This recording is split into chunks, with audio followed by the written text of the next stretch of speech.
Bienvenue dans la vidéo d'aujourd'hui sur les symptômes du lupus. Vous êtes-vous déjà senti fatigué? Au-delà de la fatigue, comme si votre corps luttait contre quelque chose, mais que personne ne pouvait vous dire quoi? Des millions de personnes vivent chaque jour avec ce mystère. Leurs symptômes sont ignorés. Leur douleur est invisible. Et le plus effrayant, c'est qu'elles ne savent même pas qu'elles en sont atteintes. Selon la Lupus Foundation et les estimations de l'OMS, plus de 5 millions de personnes dans le monde vivent avec une forme de lupus. Le plus dur, c'est qu'il faut en moyenne 6 ans pour obtenir un diagnostic. 6 années de confusion, d'erreurs de diagnostic, de sentiments que quelque chose ne va pas sans pouvoir mettre un nom dessus. Pourquoi? Parce que le lupus est passé maître dans l'art du déguisement. Il imite d'autres maladies. Il se manifeste de manière imprévisible. Et ces symptômes peuvent apparaître n'importe où, dans vos articulations, votre peau, votre cerveau, voire vos reins. Mais que se passerait-il si vous pouviez détecter les signes plus tôt? Si vous pouviez apprendre à reconnaître les signaux d'alarme que votre corps essaie de vous envoyer? Dans cette vidéo, nous allons passer en revue les 15 principaux symptômes du lupus, étayés par des recherches, et vous expliquer comment ils peuvent se manifester discrètement dans votre vie ou celle d'un de vos proches. Restez avec nous jusqu'à la fin, car nous allons non seulement vous révéler ces symptômes, mais aussi vous expliquer comment les surveiller, en parler à votre médecin et faire le premier pas vers des réponses. La guérison commence par la connaissance. Et votre histoire, oui, votre histoire, mérite d'être entendue. Si vous êtes nouveau ici, bienvenue dans cette aventure. Cliquez sur « J'aime ». Abonnez-vous pour recevoir d'autres articles scientifiques sur la santé et laissez-nous un commentaire pour nous dire d'où vous nous regardez. Vous n'êtes pas seul, et cela pourrait bien être le tournant que vous attendiez. C'est parti! Veuillez noter que cette vidéo est uniquement à titre informatif et ne remplace pas un avis médical. Toutes les recherches ont été vérifiées. Les références sont indiquées dans la description. Très bien, passons aux 15 symptômes clés que vous devez connaître. Commençons par le premier. La fatigue extrême. Imaginez que vous vous réveillez avec l'impression de ne pas avoir dormi de la nuit. Votre corps est lourd, votre esprit est embrumé, et même les tâches les plus simples semblent insurmontables. Ce n'est pas seulement de la fatigue. C'est un épuisement profond que de nombreuses personnes atteintes de lupus ressentent quotidiennement. Dans une étude publiée en 2021 dans Rheumatology and Therapy, des chercheurs ont découvert que la fatigue touche jusqu'à 90% des patients atteints de lupus, ce qui en fait l'un des symptômes les plus fréquents et les plus invalidants. Ce qui est frappant, c'est que cette fatigue n'est pas toujours liée à l'activité de la maladie. Même lorsque le lupus est bien pris en charge, les patients signalent souvent une fatigue persistante. Cette fatigue n'est pas seulement physique. Elle peut brouiller vos pensées, rendant la concentration et la mémoire difficiles. Sur le plan émotionnel, elle peut entraîner des sentiments de frustration et de tristesse, en particulier lorsque les activités quotidiennes deviennent trop lourdes. Les interactions sociales peuvent diminuer, non par choix, mais parce que l'énergie nécessaire semble insurmontable. Il est essentiel de comprendre cette fatigue. Ce n'est pas un signe de paresse ou de manque d'effort. C'est un symptôme légitime du lupus qui affecte tous les aspects de la vie. Le reconnaître et le traiter peut permettre de mettre en place de meilleures stratégies de prise en charge et d'améliorer la qualité de vie des personnes touchées. Ensuite, numéro 2, l'éruption cutanée en forme de papillon. Vous pouvez remarquer une éruption cutanée rouge qui s'étend sur vos joues et l'arête de votre nez, formant une forme qui rappelle un papillon. Il ne s'agit pas seulement d'un problème esthétique, c'est un indicateur important du lupus érythémateux disséminé, LED. Cette éruption cutanée, appelée éruption malaire en termes médicaux, épargne généralement les sillons nasogéniens, les zones situées entre les ailes du nez et les coins de la bouche, ce qui permet de la distinguer d'autres éruptions cutanées faciales. L'apparition de cette éruption cutanée est souvent liée à des poussées de lupus, en particulier après une exposition au soleil en raison de la photosensibilité de cette maladie. En fait, jusqu'à 80% des personnes atteintes de lupus présentent des symptômes cutanés, l'éruption malaire étant l'un des plus reconnaissables. Une étude récente publiée dans Clinical Dermatology Review en 2023 a mis en évidence une manifestation rare d'une éruption cutanée en forme de papillon chez une patiente de 25 ans. Ce cas a souligné la variabilité des manifestations cutanées du lupus et a insisté sur l'importance de prendre en compte ces éruptions cutanées dans le processus de diagnostic. Si vous observez une éruption cutanée symétrique persistante sur vos joues et votre nez, en particulier si elle s'aggrave au soleil, il est essentiel de consulter un professionnel de santé. Un dépistage et un diagnostic précoce peuvent permettre une prise en charge plus efficace du lupus et de ses symptômes. Troisièmement, la photosensibilité. Le soleil est agréable sur la peau, mais pour de nombreuses personnes atteintes de lupus, il s'agit d'un facteur déclenchant caché. Une brève promenade à l'extérieur ou le fait de s'asseoir près d'une fenêtre peut entraîner des éruptions cutanées, de la fatigue ou des douleurs articulaires quelques heures, voire quelques jours plus tard. Il ne s'agit pas simplement d'un coup de soleil. C'est votre système immunitaire qui réagit intensément à l'exposition aux UV. Des recherches récentes ont mis en évidence un élément clé de cette réaction, la voie de signalisation hypo. Chez les patients atteints de lupus, les cellules cutanées présentent des modifications de cette voie, ce qui entraîne une augmentation de la mort cellulaire après une exposition aux UV.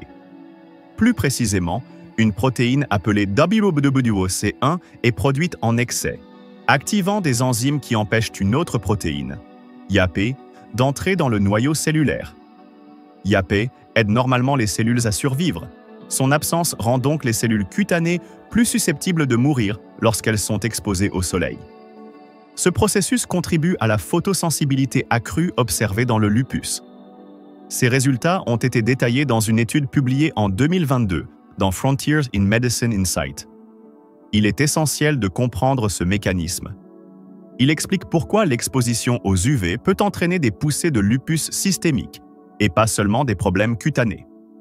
Grâce à ces connaissances, il est possible d'espérer développer des traitements ciblant cette voie, ce qui pourrait réduire la photosensibilité chez les patients atteints de lupus. Ensuite, numéro 4, les douleurs et gonflements articulaires. Se réveiller avec les doigts raides ou les genoux douloureux peut être plus qu'une simple matinée difficile. Cela peut être le signe que votre corps vous envoie un message plus profond. Pour de nombreuses personnes atteintes de lupus, ces problèmes articulaires ne sont pas passagers. Ils sont le rappel constant que le système immunitaire de l'organisme se retourne contre lui-même. Des avancées récentes ont permis de mieux comprendre ces symptômes.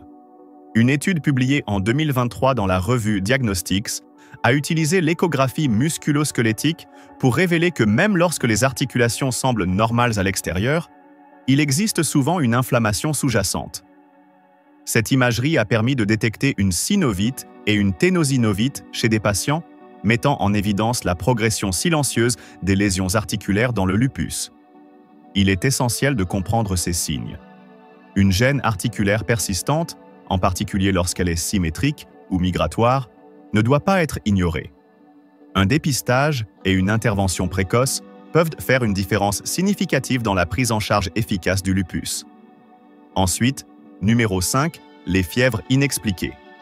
Les fièvres dans le lupus peuvent être déroutantes. Un jour, vous pouvez vous sentir parfaitement bien, et le lendemain, vous êtes confronté à une fièvre persistante et inexpliquée. Ce n'est pas un hasard. C'est souvent le signe que votre système immunitaire est en hyperactivité. Dans le cas du lupus érythémateux disséminé, le système immunitaire de l'organisme attaque par erreur ses propres tissus, ce qui entraîne une inflammation généralisée. Cette réponse inflammatoire peut provoquer des fièvres qui ne sont liées à aucune infection.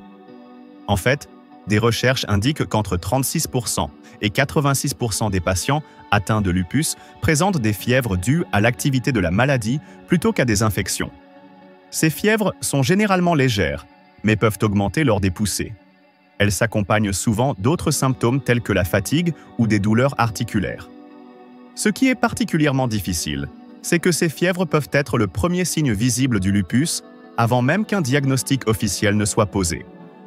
Une étude publiée en 2018 dans la revue Cureus a souligné que les fièvres chez les patients atteints de lupus sont souvent dues à l'activité même de la maladie. L'étude a souligné l'importance de distinguer la fièvre causée par le lupus de celle résultant d'infections, car les traitements diffèrent considérablement. Ainsi, si vous souffrez de fièvres récurrentes sans cause apparente, il est essentiel de consulter un professionnel de santé. Un dépistage précoce et une prise en charge appropriée peuvent faire une différence significative dans la vie des personnes atteintes de lupus. Ensuite, numéro 6, la perte de cheveux. Vous vous êtes regardé dans le miroir et avez remarqué davantage de cheveux sur votre brosse. Peut-être que votre raie semble plus large ou que votre queue de cheval semble plus fine. Au début, c'est subtil, facile à ignorer. Mais avec le temps, cela devient plus difficile à ignorer. Et si ce n'était pas seulement le stress ou la chute saisonnière? Lorsque le lupus est silencieusement actif dans l'organisme, il cible souvent la peau et les follicules pileux par le biais d'une inflammation. Le système immunitaire, qui est censé vous protéger, attaque par erreur les racines saines des cheveux. Cette inflammation perturbe le cycle de croissance des cheveux, en particulier pendant les poussées. Vous pouvez constater un amincissement diffus sur l'ensemble du cuir chevelu, voire de petites zones de calvitie. Certaines personnes remarquent des cheveux cassés le long de la ligne frontale, un phénomène appelé cheveux de lupus. Les cheveux peuvent être secs, cassants et susceptibles de se casser. Une étude publiée en 2021 dans Clinical, Cosmetic and Investigational Dermatology a révélé que les patients atteints de lupus souffrent d'une forme d'alopécie pendant leur maladie, la perte de cheveux due à l'inflammation apparaissant souvent avant le diagnostic.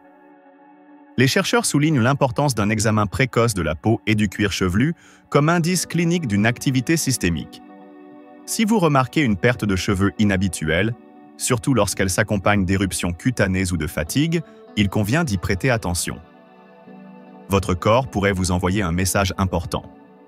Ensuite, numéro 7, les ulcères buccaux ou nasaux. Les ulcères à l'intérieur de la bouche peuvent parfois être plus qu'une simple gêne mineure. Chez les personnes atteintes de lupus, ces lésions peuvent être le signe d'un problème plus grave. Elles apparaissent souvent sur la langue, les joues ou le palais et peuvent être indolores, ce qui les rend faciles à ignorer. Cependant, leur présence peut être un indice des combats internes que mène l'organisme. Des recherches récentes ont mis en lumière ce lien. Une méta-analyse complète, publiée en 2023 dans BMC Oral Health, a examiné plus de 53 000 patients atteints de lupus et a révélé qu'environ 30% d'entre eux souffraient d'ulcères buccaux. Il est intéressant de noter que ces ulcères étaient plus fréquents chez les personnes atteintes de lupus actif et chez certains groupes ethniques, notamment ceux d'origine indienne et malaise. Ces résultats soulignent l'importance de prêter attention à la santé bucco-dentaire, en particulier pour les personnes diagnostiquées avec un lupus. Si vous ou l'un de vos proches souffrez de cette maladie, remarquer des changements dans la bouche pourrait être un signe précurseur d'une poussée. Des contrôles dentaires réguliers et une communication ouverte avec les professionnels de santé peuvent faire une différence significative dans la prise en charge efficace de la maladie. Numéro 8, le phénomène de Raynaud. Lorsque vos doigts ou vos orteils deviennent soudainement blancs ou bleus au froid, cela peut sembler être une simple réaction bizarre. Cependant, pour certaines personnes, c'est le signe d'un problème plus grave, comme le lupus. Dans le lupus, le système immunitaire attaque par erreur les tissus de l'organisme.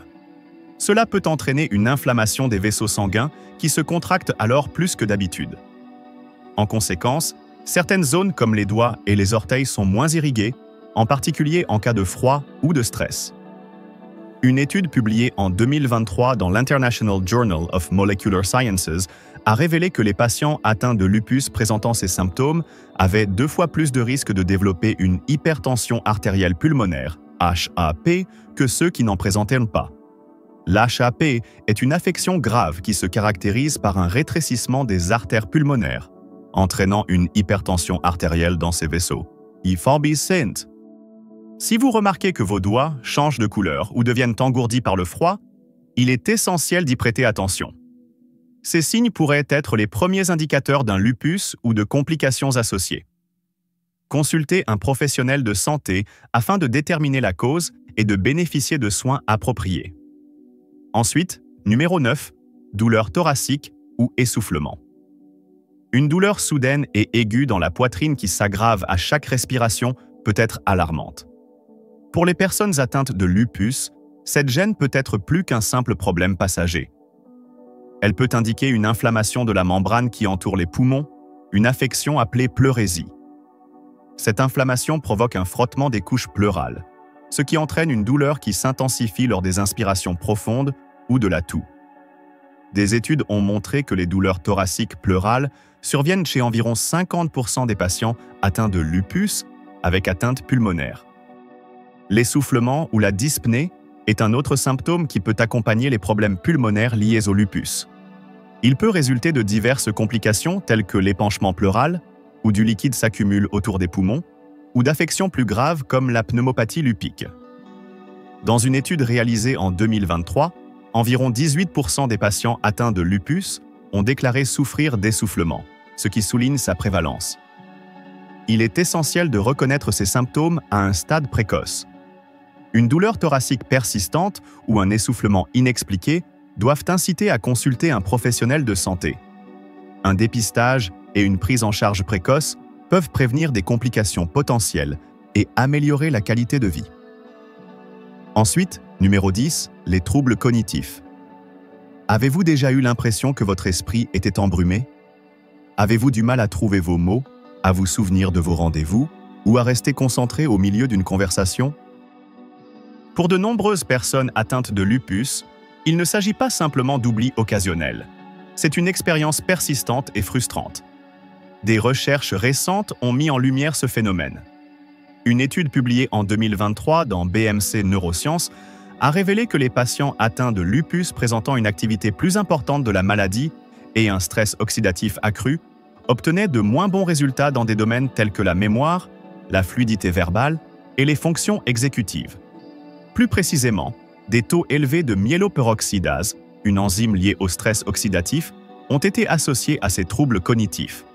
Cela suggère que les processus inflammatoires propres à l'organisme pourraient avoir un impact sur le fonctionnement du cerveau. De plus, l'étude a observé que les patients sous corticothérapie, couramment prescrite pour le lupus, présentèrent des performances plus faibles dans certains domaines cognitifs. Cela met en évidence l'interaction complexe entre le traitement et la santé cognitive. Ces résultats soulignent l'importance de reconnaître et de traiter les symptômes cognitifs dans la prise en charge du lupus. Si vous rencontrez de telles difficultés, il est essentiel d'en parler à votre professionnel de santé. Une intervention précoce et des stratégies adaptées peuvent faire une différence significative dans la gestion de ces symptômes. Passons maintenant au numéro 11, les problèmes rénaux. Vos reins travaillant silencieusement pour filtrer les déchets et équilibrer les fluides. Dans le cas du lupus, cet équilibre peut être perturbé. Le système immunitaire, qui vous protège normalement, peut attaquer vos reins par erreur. Cette affection est connue sous le nom de néphrite lupique. Souvent, il n'y a pas de signes évidents. Vous pouvez vous sentir bien, mais des changements subtils se produisent.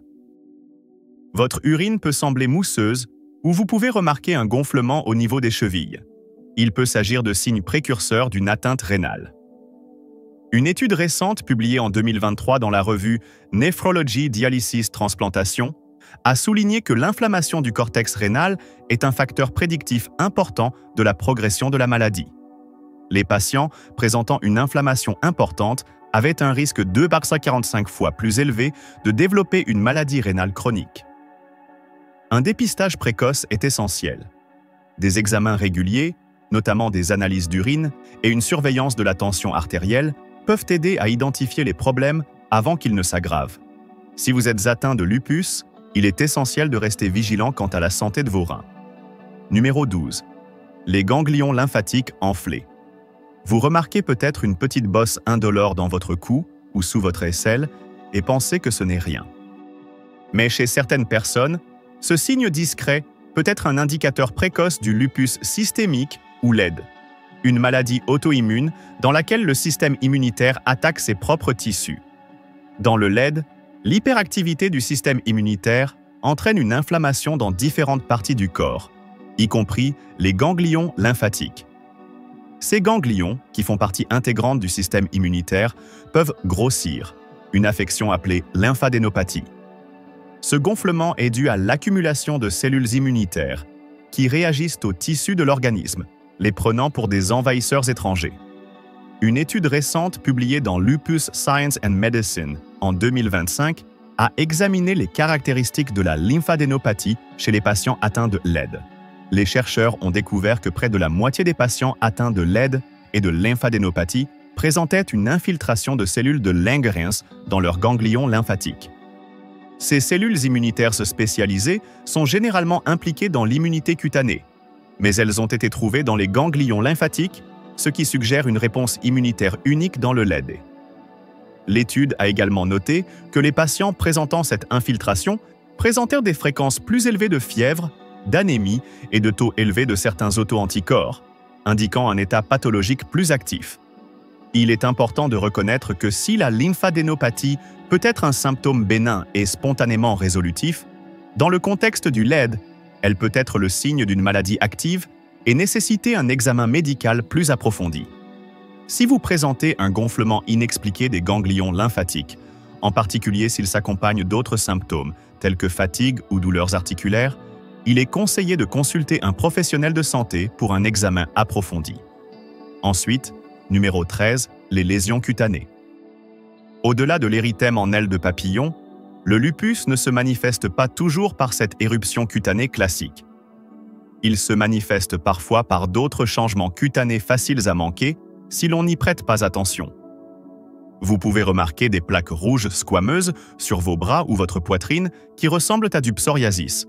Ce sont des signes de lupus érythémateux cutané subaigu, une forme de lupus qui apparaît souvent sur les zones exposées au soleil et qui peut laisser des décolorations, mais qui ne laisse généralement pas de cicatrices. Il existe également le lupus érythémateux discoïde, qui se présente sous forme de lésions rondes, épaisses et squameuses, souvent sur le cuir chevelu ou le visage. Ces lésions peuvent entraîner des cicatrices permanentes et une perte de cheveux si elles ne sont pas traitées rapidement. Une étude publiée en 2023 dans le Journal of Clinical and Aesthetic Dermatology a souligné que ces manifestations cutanées ne sont pas seulement un problème esthétique. Elles peuvent être des indicateurs précoces du lupus érythémateux disséminé, LED. Il est essentiel de reconnaître et de traiter ces lésions à un stade précoce pour prendre en charge la maladie. Si vous remarquez des changements cutanés inhabituels et persistants, en particulier après une exposition au soleil, il est important de consulter un professionnel de santé. Un dépistage et un traitement précoce peuvent faire une différence significative dans la prise en charge du lupus et la prévention de complications supplémentaires. Ensuite, numéro 14, la sécheresse des yeux ou de la bouche. De nombreuses personnes atteintes de lupus signalent une sécheresse persistante des yeux et de la bouche. Il ne s'agit pas simplement d'un inconfort. C'est un indicateur important de la façon dont le lupus affecte les systèmes de l'organisme. Dans le lupus, le système immunitaire attaque par erreur les tissus de l'organisme, y compris les glandes responsables de la production de larmes et de salive. Cette attaque entraîne une inflammation et des lésions, ce qui réduit la sécrétion de ces fluides essentiels.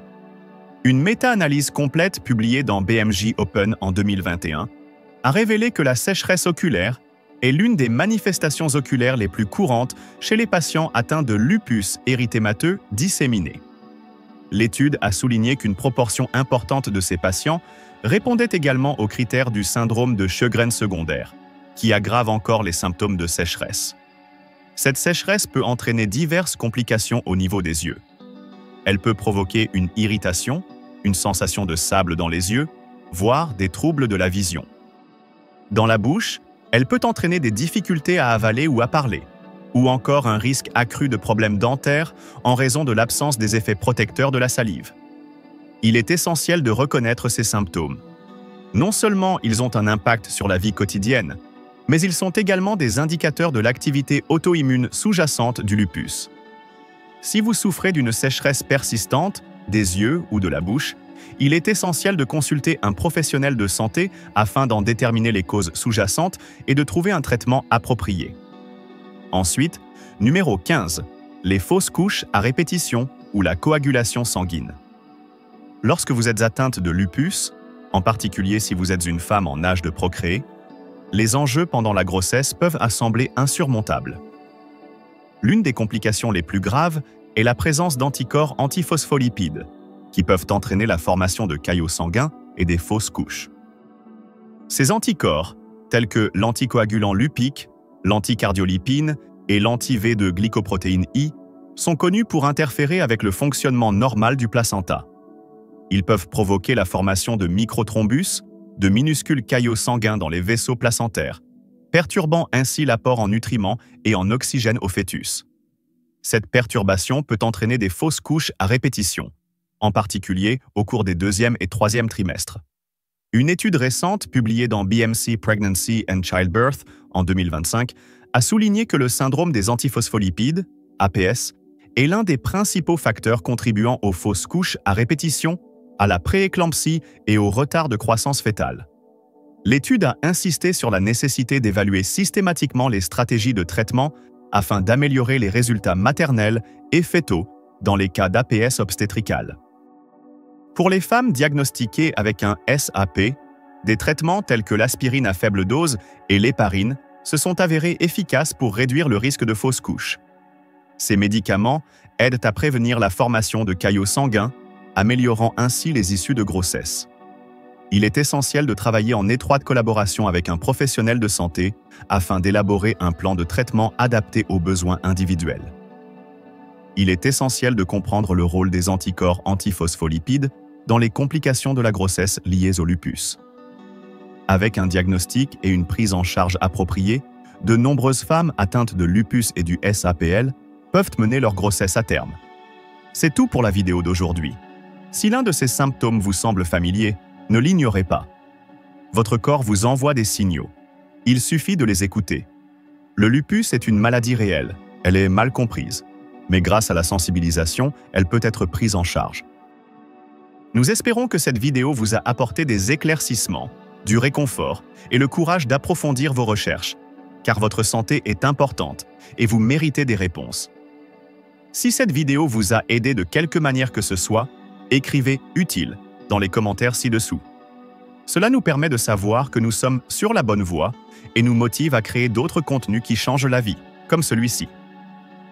Et si vous ne l'avez pas encore fait, n'oubliez pas d'aimer, de vous abonner et d'activer les notifications. D'autres témoignages poignants sur la santé vous attendent. D'ici là, prenez soin de votre corps et il prendra soin de vous.